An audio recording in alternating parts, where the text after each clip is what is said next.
Amen. Bien-aimé, j'aimerais qu'on puisse applaudir. Si le Seigneur t'a donné la grâce et tu es dans cette assemblée, c'est par son amour. Bien-aimé, nous n'avons rien à lui donner. Ensemble, acclamons, acclamons pour le acclamons, acclamons. Amen.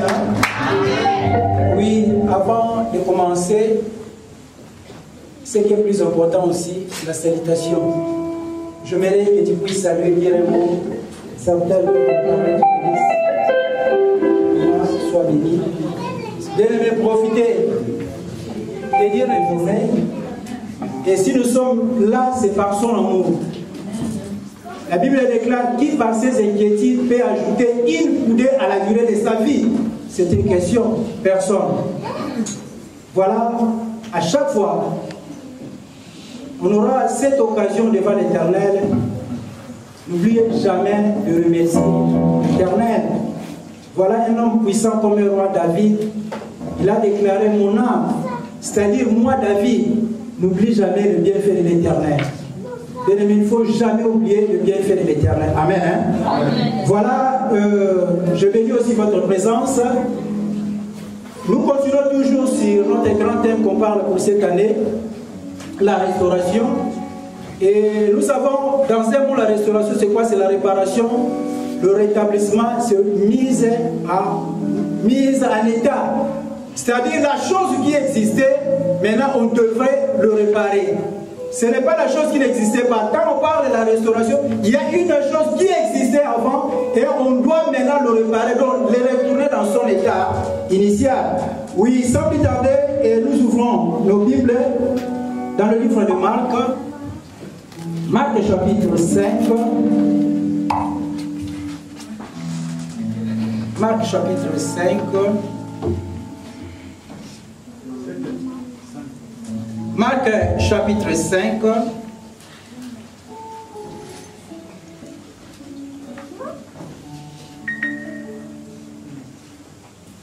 Marc chapitre 5, on va commencer verset 25 jusqu'au 34. Marc chapitre 25, et pardon, Marc chapitre 5, verset 25 à 34. Et nous y sommes.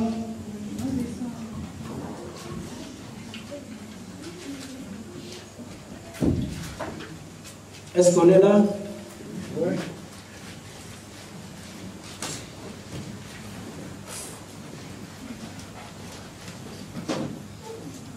Et nous devons honorer la parole de Dieu, c'est automatique.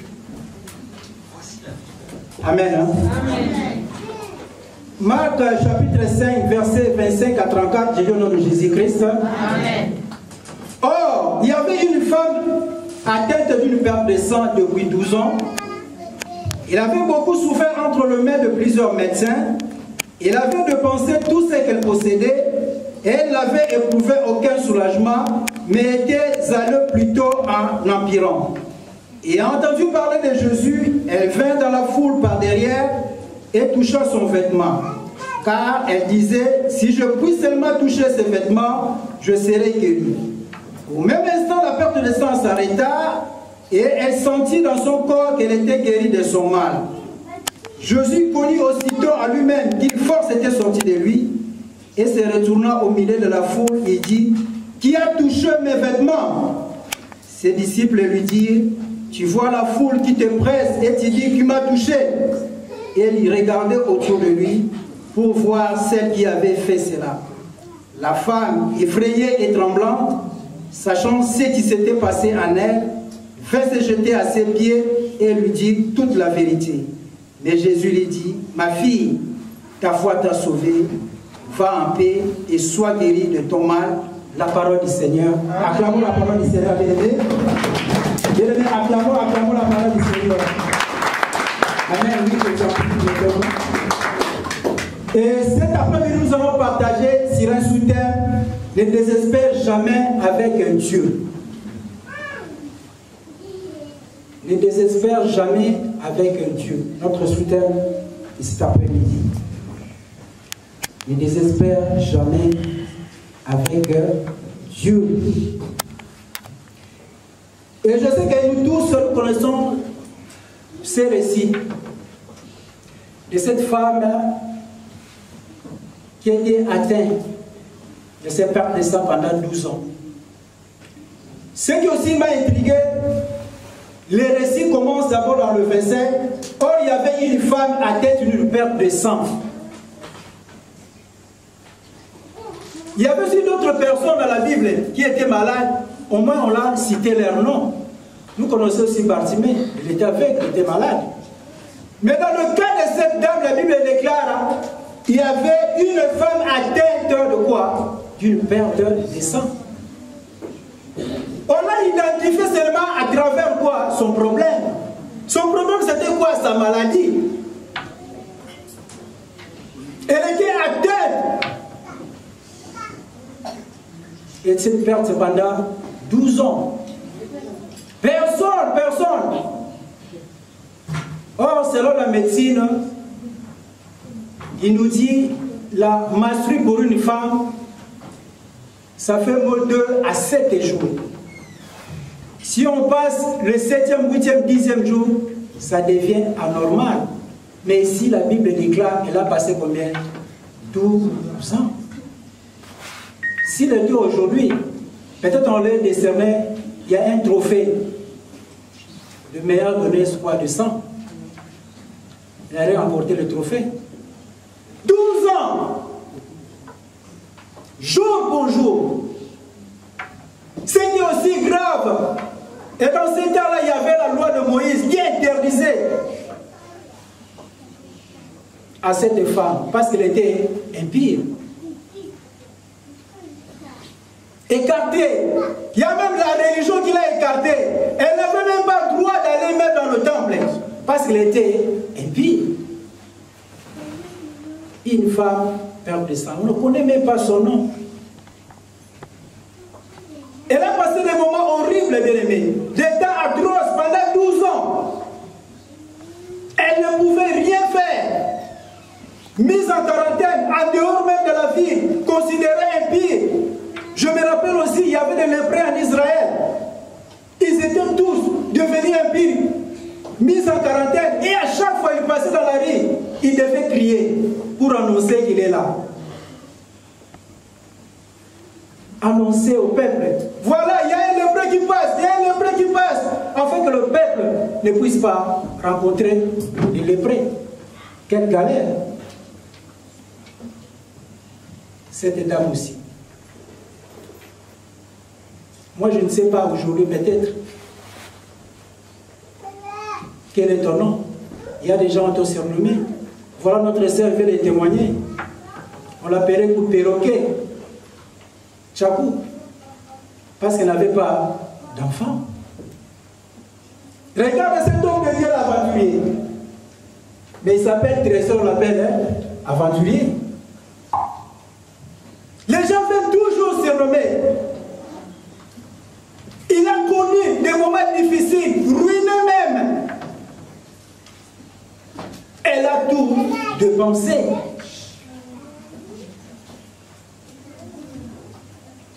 Mais ce n'est pas facile. Quand tu te mets dans la peau de cette dame, c'est qu'elle a connu vraiment un moment de galère. Il y a des fois, nous disons que je souffre. Ta souffrance peut être un mois, une année, mais elle a passé au moins toute sa vie, 12 ans. 12 ans, c'est une petite fille, hein, bien grand garçon déjà. Elle ne pouvait rien faire.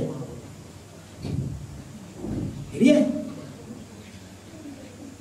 Il y a des fois aussi l'Église nous interdit. Il y a des religions, là c'était la religion juive. Il y a aussi des frères bien-aimés qui sont en dehors de l'Église. Peut-être c'est le statut de l'Église, ce sont le règlement de l'Église. Elle est en dehors, ne peut rien faire. Mais cette dame aussi a souffert, a passé des moments très difficiles. Pour elle, c'était la perte de sang. Mais pour toi, qu'est-ce que tu as perdu? Pour elle, c'était la perte de sang. C'était sa vie. Elle a perdu. Peut-être il y a parmi de nous aussi qui ont perdu le travail. C'était un véritable gagne-pain pour toi. Tu l'as perdu. Tu n'as plus la stabilité. Tu commences à chercher le boulot à gauche, à droite. Et tu ne vis plus. Tu as perdu. Il y a combien qui ont perdu aussi le mariage? Il y a combien qui ont perdu leur santé? Il y a combien aussi qui ont perdu leur joie? Le bonheur, il n'y en a plus. Les gens qui sous-estiment, ils ne croient plus. Elle a tout perdu. Jusqu'à ce qu'elle a tout vendre. Je me suis dit moi-même que cette dame aussi, peut-être elle était riche. Elle a passé 12 ans. La Bible dit qu'elle a tout perdu. Mais comment cette dame a tout perdu? La loi l'interdisait même de sortir. C'est qu'il avait aussi les moyens. Là, la Bible n'a pas dit, peut-être aussi sa famille. Mais même si sa famille, elle ne pouvait jamais s'approcher d'elle, au risque de devenir aussi impie.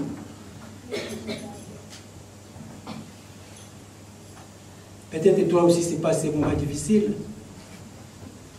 Les gens t'ont abandonné, ta famille aussi. Aujourd'hui, peut-être le papier t'a abandonné. Aujourd'hui, peut-être le mariage, la santé t'abandonne. Tu ne veux même pas de toi, tu souffres. Et tu ne sais même pas comment réagir.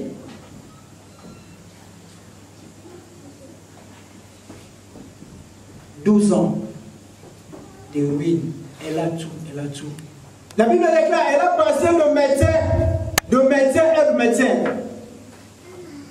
Mais comment cette dame qui était en quarantaine, on l'a mis de côté, elle cherchait, il avait toujours l'envie d'être guéri, mais il ne savait même pas le jour.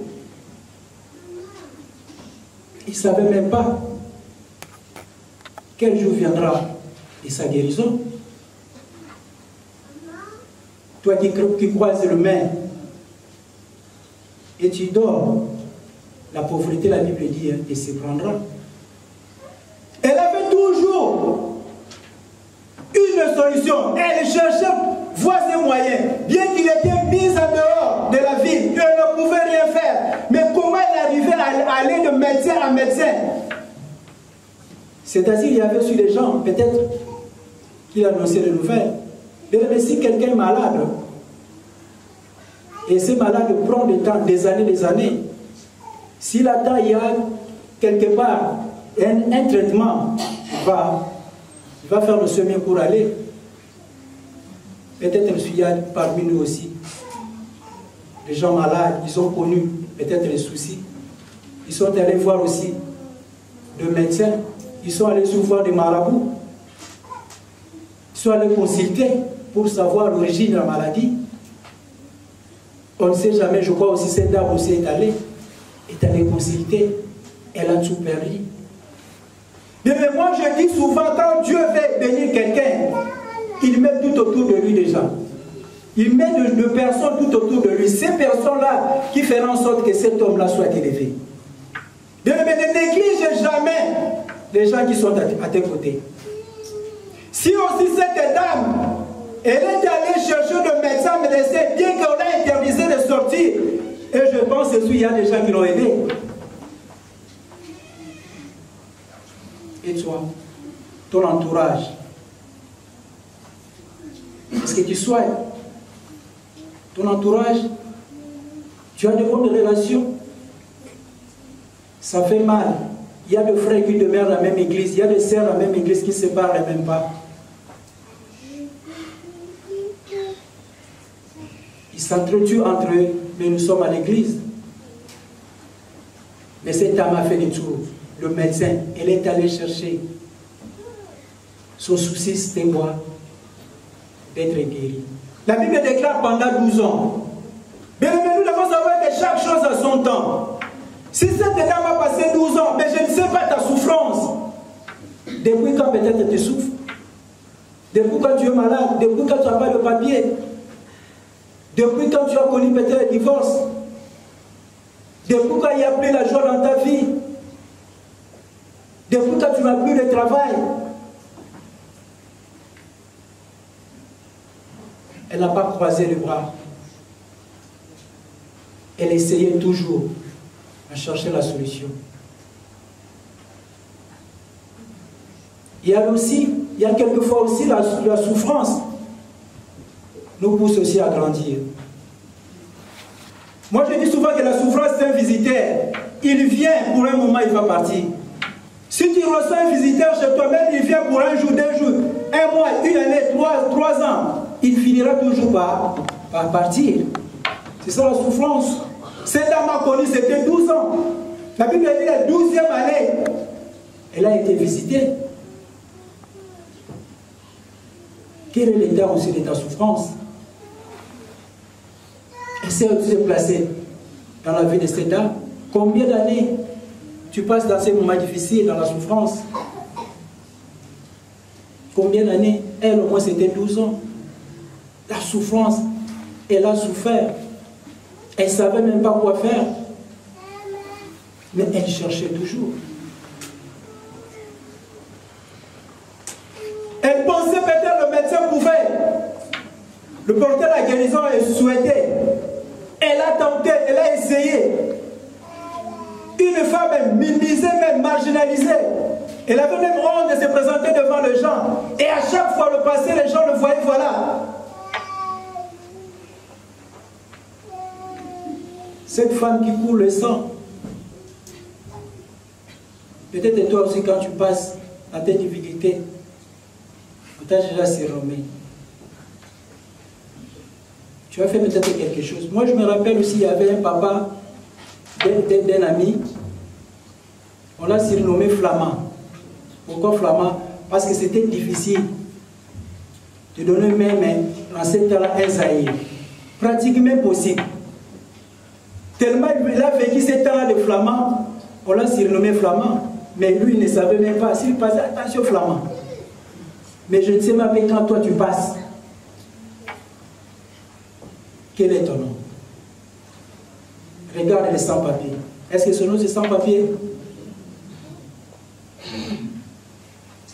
Regarde sa dame là, c'est commère. Si bien qu'elle pratique commérage, bien aimé, il y a toujours un nom. Et je vais dire à une personne, même si la souffrance est dure, chaque chose a son temps. Amen. Il y a un temps pour tout. Même si aujourd'hui les gens, je ne sais pas si c'est moi que de toi, tu es marginalisé. Même à l'église. Moi je dis souvent, aucune église qui sauve. C'est seulement Jésus-Christ qui sauve. Toutes les églises sont malades. Toutes les églises sont malades.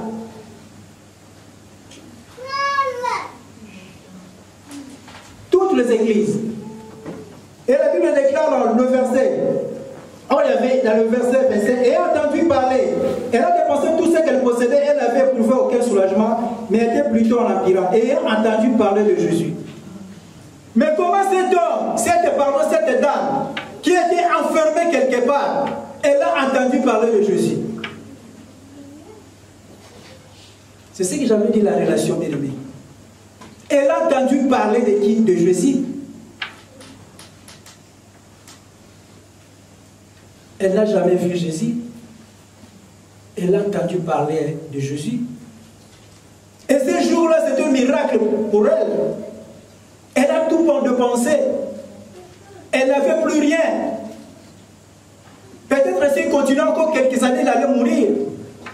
Je suppose aussi que c'est peut-être cet argent qui le soutenait parce qu'il avait tout. Mais la Bible dit qu'elle a tout dépensé. Elle a entendu parler de Jésus. Il y avait des gens qui ont parlé de Jésus. Bien-aimé, toi, tu entends parler de qui? Qu'est-ce que tu entends dans ta vie? Tu es là seulement pour écouter ton mari, ta femme. Tu entends que la foi vient de ce qu'on entend, c'est la foi. Bien, mais si nous sommes ici dans l'église, parce qu'on a accepté au moyen de la foi que Christ est juste, pardon, existe. Elle a entendu parler. Il n'a jamais vu, mais elle a entendu seulement parler. Et comme elle était une femme brave, bien qu'elle ignorait, elle a pris une décision en elle. Elle s'est décidée. Bien aimé, j'aimerais que cet après-midi, oublie ta situation. Il y a quelqu'un qui a accepté de mourir pour toi. Il a dit tout est accompli. Dieu ne fait exception des personnes, non. C'est les hommes qui font exception des personnes. Il regarde les personnes. Mais le Messie a accepté de quitter son trône. Lui qui avait tout, mais il a accepté de mourir pour toi et moi. Et la dame a vu la situation.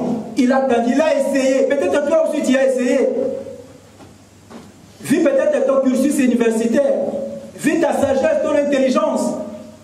Il y a aussi des gens peut-être, ils ont amené peut-être à dire quelque chose. Tu as essayé, rien ne marche. Et le monde dit, tu as un de toi le ciel. Hein. Etc. Qu'est-ce que tu fais? La femme a essayé. Bien qu'elle était affaiblie, peut-être maigrie. Elle n'avait rien. Mais elle cherchait toujours des moyens. Bien aimé, dans la souffrance, Dieu cherche aussi à nous frayer des chemins pour être sauvés. Elle a entendu parler de Christ. Elle a dit, ce jour-là, comme j'ai entendu parler de ce Messie-là, elle a entendu parler de peut-être le miracle qu'il a opéré, ce que Christ faisait. Elle a dit, ce jour-là, il a entendu parler de Jésus, je serai là. Est-ce que tu viens à l'église pour qui? Pour le pasteur? Et tu viens seulement pour remplir le banc? Quelle est ta motivation? Quand tu quittes ta maison, quelle est ta motivation? Vous venez à l'église. Mais cette dame, elle a entendu parler de Christ. Tu viens pour qui? On ne vient pas à l'église pour le mariage. Le jour où tu auras le mariage, hein, tu vas fuir. On ne vient pas à l'église pour le travail. Le jour où tu l'auras, je n'ai pas le temps. Non, on ne vient pas à l'église pour la bénédiction. On vient à l'église pour rencontrer, louer et adorer ces dieux-là. C'est ça l'objectif. Voilà la plupart de nous qui quittons dans nos maisons dans nos problèmes. Tu ne viens même pas prier, non. Son problème est comme j'ai un problème de papier, je viens seulement pour le papier. Comme je suis malade, comme j'ai un problème au niveau de mon foyer, tu viens que pour ça. Ça c'est subsidiaire. On nous dit que dans l'adoration, lorsqu'on adore, Dieu fait quoi? Il descend. Quand Dieu descend, il pardonne tout. Il y a des fois aussi, nous devons aussi revoir notre manière aussi de diriger.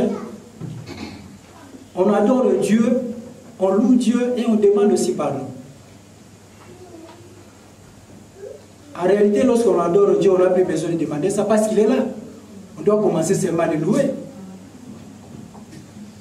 Vous avez adoré, il descend et vous continuez soit à demander. C'est comme quelqu'un, vous ne connaissez même pas peut-être Beauvais, il arrive à Beauvais, il appelle aussi un frère, quelqu'un. Est-ce que tu peux m'expliquer Beauvais? Mais il est déjà en Beauvais. Est-ce que ça vaut la peine d'appeler quelqu'un ou bien de chercher, de demander à la personne qui est déjà Beauvais? C'est ce que nous faisons. Elle a entendu parler de Christ. Elle a dit cette fois-ci, trop c'est trop. Elle n'a pas vu. Elle a manifesté seulement la foi. Elle a manifesté la foi. La Bible dit ce centenier n'a jamais vu Christ. Dit Seigneur, dis seulement et moi mon serviteur sera quoi? Il sera guéri. La dame aussi a dit non, je l'ai entendu parler de ce Messie. Elle a commencé maintenant à chercher comment il va rencontrer Christ. Et elle vint dans la foule par derrière et toucha son vêtement. La femme, elle savait que si je m'avais accompli ce qui est ma motivation, il a entendu seulement que la foule. Bien, mais s'il n'y avait pas la foule, les gens n'auraient pas permis à cette dame d'aller toucher Christ. Mais pourquoi? Il a refusé parce qu'il était impie. Si l'on veut toucher Christ, Christ doit devenir impie. Là, selon la loi mosaïque. Mais elle a cherché quand il y a la foule. Bien aimé, prenons un exemple. Hier, on a vu le président Macron dans le salon d'agriculture. Tout le monde cherche à faire quoi? À saluer le président. Mais maintenant, si peut-être l'histoire dit il y a quelqu'un qui m'a salué, c'est pas aberrant. Combien de personnes saluent Macron? Il y en avait plusieurs. Mais à la sortie, il y a quelqu'un qui m'a salué. Le président, qu'est-ce que tu dis? Tu as passé dans différents instants, les gens t'ont salué. Tu nous dis, il y a quelqu'un qui m'a salué. Lorsque là, Daniel dit, si seulement je touche son vêtement, je serai guéri.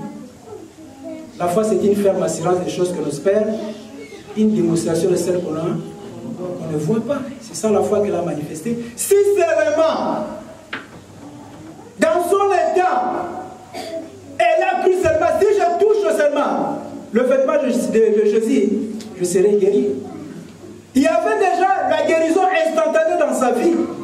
Mais quand tu t'approches de la Bible, quand tu t'approches devant Dieu, crois qu'il existe. Il est le rémunérateur de tous ceux qui le cherchent. Quel est ton état quand tu te présentes devant Dieu? Est-ce que tu crois? Moi, je dis souvent la bénédiction et la malédiction sont des mots. Mais pourquoi quand quelqu'un maudit une personne, et ça s'accomplit instantanément? Mais quand tu bénis une personne, ça prend le temps. Vous savez pourquoi? Cette malédiction vient du cœur. Quand tu maudis quelqu'un, tu ne penses même pas à ça. Tu dis, comme il m'a volé, mais il va voir ça, il fera ça, c'est fini. Mais quand moi je dis, ma sœur, Dieu va te bénir 1 million, tu commences déjà à penser, là où je travaille, je gagne d'abord combien? Ces 1 million viendra comment? Il y a maintenant des questions dans ta vie. Mais quand tu maudis, tu ne penses même pas que ça va. Tu dis si seulement que ça va l'atteindre. Et cette femme, elle a pris la vie. Non, si je touche seulement ces vêtements, moi je verrai quelqu'un, une personne qui va toucher ce soir le vêtement de Christ. Mais quelle que soit ta situation, ton problème, personne ne rencontrer et rester le même. Non, la Bible déclare, personne. Cette femme, avant même de toucher, elle avait déjà les tensions, elle a déjà cru, elle n'a jamais vu Jésus, mais elle a entendu seulement. C'était par la parole. Aujourd'hui, c'est cette parole que tu entends va faire des réactions dans ta vie. Amen. C'est seulement la parole. Bien, mais la prophétie par excellence, c'est la parole de Dieu. Amen. Les gens peuvent prophétiser pour toi, c'est bien. Mais n'oublie pas aussi, la Bible dit, l'apôtre Paul dit, il faut examiner aussi la prophétie. Il faut examiner. Moi, je pense qu'il y a plus de 15 ans, il y a un prophète. Il a prophétisé pour moi, donc il y a peut-être 8 sur 10. Mais à ce temps-là, il m'a dit que tu as des enfants. Mais je ne savais pas. Non. Il a prophétisé. Oh, je vois que tu as des enfants. Il faut examiner la prophétie. Il faut examiner. Il était sûr de cette parole. Même si ça tarde, il s'accomplira, bien aimé. Amen. Elle a tenu seulement, si seulement je tiens.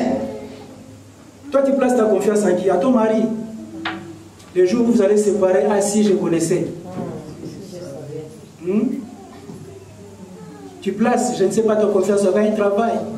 Au pasteur, un travail des millionnaires. Le jour où ça va tomber en faillite, il va chercher encore le plan aussi. Il y a un problème, il n'aime pas la souffrance. Il va se donner la mort. Toi, tu comptes à qui? Le jour où ça n'ira pas, tu vas chercher la mort. Et la dame en question a vu, elle a passé, elle a dit non, elle a fait passer en revue tout ce qui est sa vie. J'étais chez le médecin. Voilà, bien aimé, le médicament ne guérit pas. Soulage seulement, c'est Dieu qui guérit. Elle a passé, elle a donné jusqu'à perdre tout. Elle n'avait plus rien. Son dernier espoir, c'était seulement Jésus. Elle a cherché pour toucher. Et lorsqu'elle a touché, et Christ déclare, il y a une force qui est sortie de moi. Les disciples, Seigneur. Moi je pense que c'est un disciple qui, mais on connaît cet homme-là, c'est un orgueilleux. Une foule Une foule de gens, tu demandes qui m'a touché. Peut-être ils ont commencé aussi à dénigrer Christ. Voilà, on connaît cet homme, il est toujours orgueilleux. Il voulait se faire voir. Mais pourquoi Christ avait déclaré qu'il m'a touché? C'était l'intention. Elle est sortie, elle dit, si seulement je touche. Mais il y avait des gens, des guerriers qui sont venus seulement voir Jésus. Il y en a d'autres qui sont venus pour voir seulement les spectacles. Comme ils ont entendu parler qu'il faisait le miracle. Il ressuscitait les morts, il guérissait les malades. Ils sont venus seulement voir, observer comme spectateurs. Mais cette dame, elle est sortie de seulement je touche. Oh, ma vie sera changée. Si seulement je touche. La Bible dit, en un instant, elle était guérie. C'est cette foi.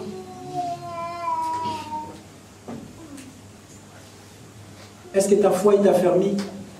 C'est ça aussi le problème.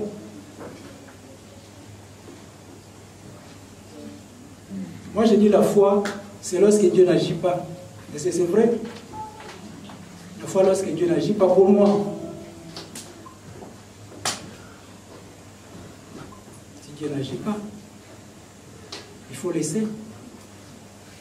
Si seulement je touche. Bien-aimé, tu as touché le vêtement, je ne sais pas, de ta famille, de ton père, peut-être de ton pasteur, de ton serviteur de Dieu. Mais cet après-midi, je te demanderai de toucher seulement le vêtement de Christ. Elle a touché, elle a touché. Et la force.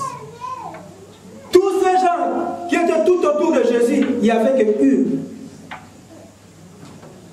qui a vu la main de l'Éternel. Mais les autres, c'était les badauds, qui sont venus seulement voir. Ils n'ont rien bénéficié.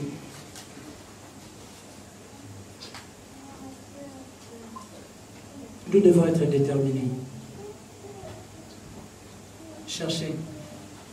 Et cette dame aussi, peut-être, elle a dit trop, c'est trop. Elle a passé 12 ans.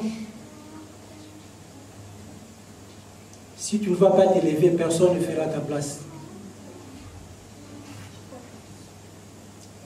On était dans l'année 2019.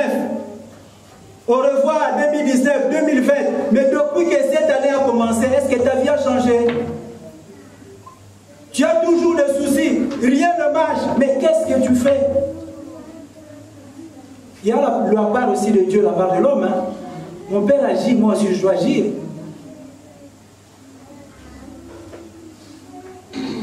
Quand tu vas toujours être dans ton but d'élever, rien ne se fera.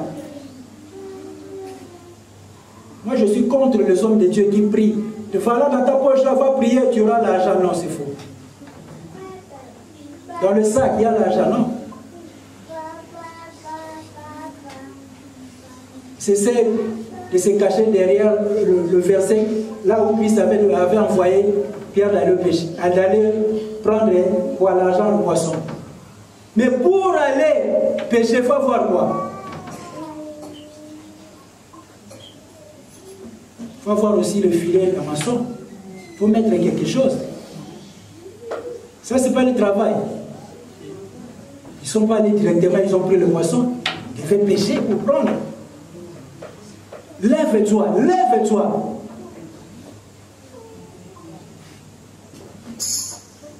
La parole de Dieu nous dit, réveille la mémoire de Dieu et pleurons ensemble. Est-ce que Dieu dort? Dieu ne dort pas, Dieu ne somnole pas. Réveille la mémoire de Dieu et pleurons ensemble. Pour ton cas, réveille Dieu, c'est-à-dire contacte Dieu. Seigneur, pour mon cas, voilà, je n'arrive pas, maintenant c'est toi. Quand on parle de plaidoirie, c'est qui? C'est l'avocat. Toi, tu n'as plus la force, réveille la mémoire de Dieu. Seigneur, on est là.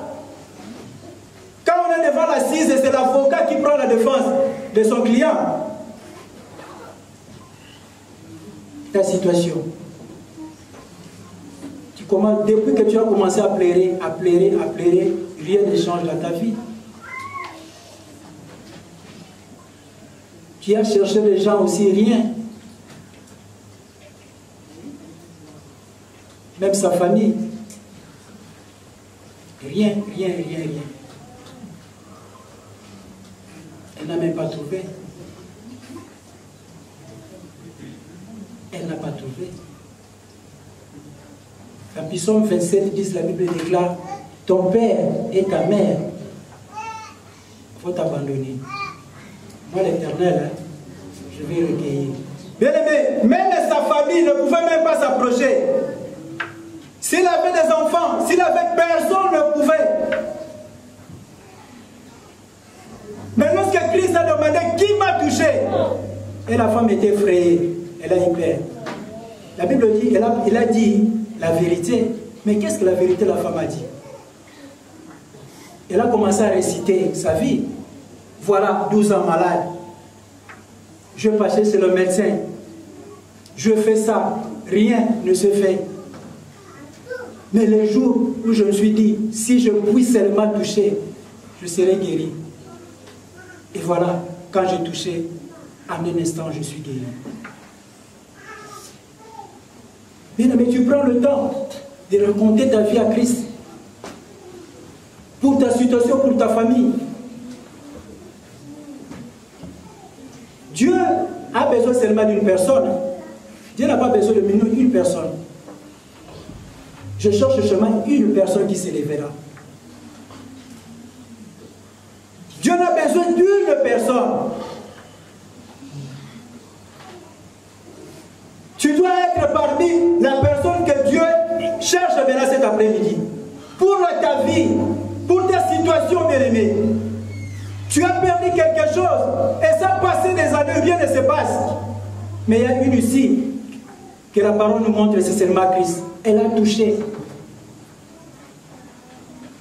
Et ce qui m'a plu, c'est le dernier verset 34.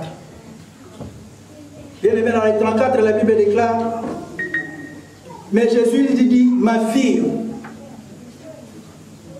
Mais dans le 25, on a dit une femme, hein, il y avait une femme de perte de sang. Il y avait une femme de perte de sang. Ma fille. Elle était abandonnée. Voilà, Christ le vient maintenant de recevoir. Ma fille. Bien aimé, quand il y a restauration, il y a 3 éléments qui devaient se faire dans la vie.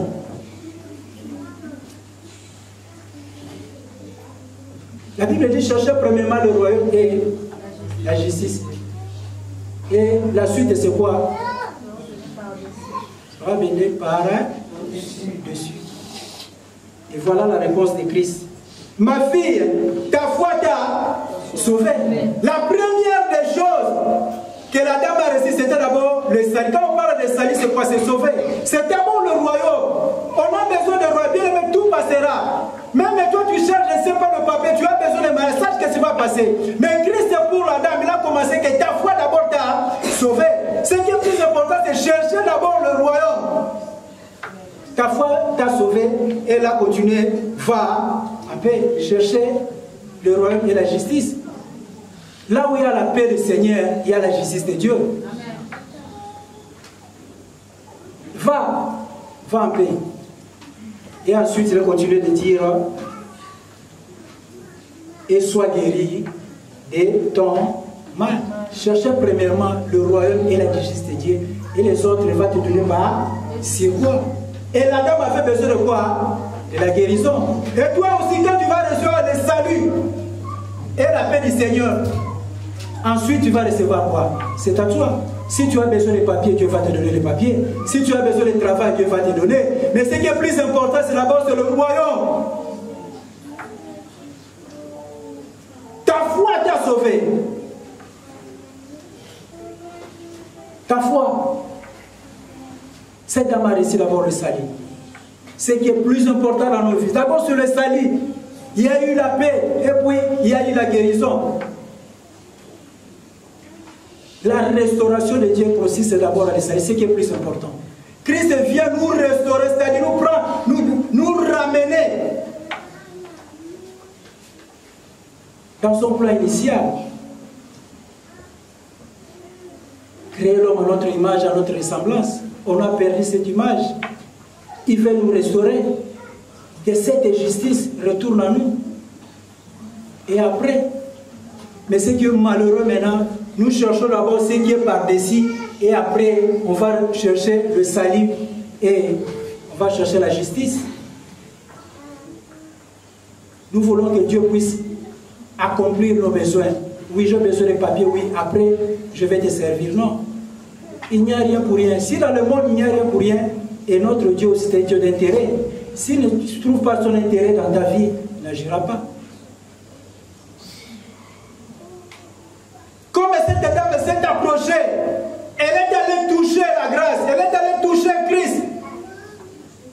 En un instant, sa vie a changé, mais elle a passé 12 ans de galère. 12 ans de galère. Mais le jour où le Christ l'a visité, les gens, on l'appelait impie, ils étaient tous étonnés.